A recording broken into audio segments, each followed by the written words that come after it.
Ned Kelly, the Iron Outlaw. If you ask anyone to name an Australian bushranger, they'll say Ned Kelly. Kelly is more than just a bushranger.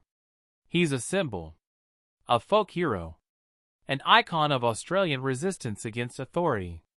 But who is the real Ned Kelly? Hero or villain? Freedom fighter or murderer? The answer is complicated. Edward Kelly was born in 1854 in Victoria. His father, John Kelly, was an Irish convict who'd been transported to Australia. The Kelly family was poor.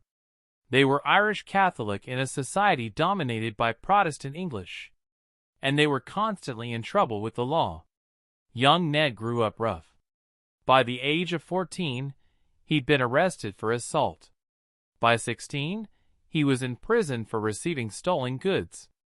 The police knew the Kelly family. They watched them. They harassed them.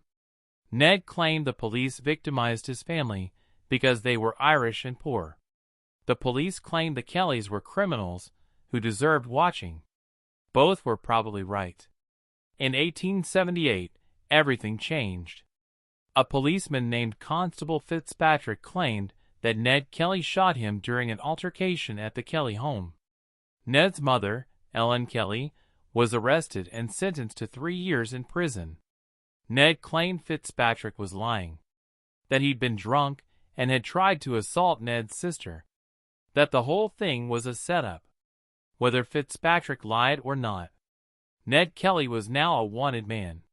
He fled to the Wombat Ranges with his brother Dan and 2 friends, Joe Byrne and Steve Hart. The Kelly Gang was born. In October 1878, police officers tracked the gang to their camp at Stringybark Creek. What happened next would make the Kellys the most wanted men in Australia. There was a confrontation. Shots were fired. When the smoke cleared, 3 policemen were dead. Ned Kelly claimed self-defense. The police were there to kill him, he said. He had no choice. The law didn't see it that way. The law called it murder. The largest manhunt in Australian history began. For the next 18 months, the Kelly Gang ran wild. They robbed banks in Euroa and Jerilderie. They held entire towns hostage. They stole horses, supplies, and money. But here's the thing. They didn't kill civilians. They were polite to women. They paid for food and supplies when they could. And they distributed money to poor selectors, small farmers struggling to survive. Ned Kelly wrote long letters explaining his actions. He claimed he was fighting against a corrupt system that oppressed the Irish poor. He said the police were the real criminals. Some people believed him. The poor Irish settlers saw him as a hero. The establishment saw him as a cop-killing outlaw who needed to hang. The end came in June 1880. The Kelly Gang took over a hotel in the small town of Glenrowan. They planned to derail a police train and kill the officers hunting them. But a local schoolteacher slipped away and warned the police. The train stopped.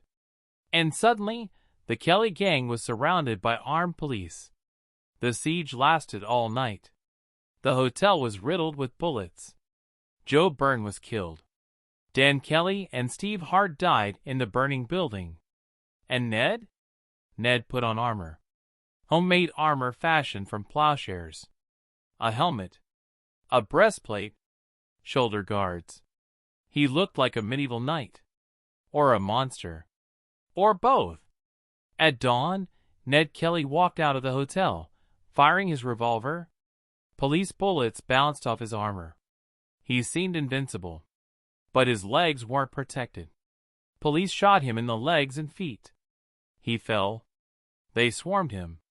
They tore off the helmet. The legend was over. Ned Kelly was tried for the murder of Constable Lonergan at Stringybark Creek. The trial took 1 day. The jury deliberated for 30 minutes. Guilty. Ned Kelly was sentenced to hang. Before sentencing, he said to the judge, "I will go a little further and say I will see you where I am going." The judge, Sir Redmond Barry, died 12 days after Kelly was hanged. Some said it was Kelly's curse. On November 11, 1880, Ned Kelly was hanged at Melbourne Jail. He was 25 years old. His last words, supposedly, were, "Such is life." Thousands attended his funeral. Some mourned a hero. Others celebrated the death of a killer. So who was Ned Kelly really? He killed 3 policemen. That's fact. But he also fought against a system that treated the Irish poor as second-class citizens. He gave money to struggling farmers. He wrote eloquently about injustice. He was a product of his time and circumstances. A young man pushed too far by a system that gave him no chance. Today, Ned Kelly's iron armor is in the State Library of Victoria. His story has been told in dozens of books, films, and songs. He's on stamps and currency. He's part of Australian identity. Hero or villain? Australia still can't decide. Maybe he was both.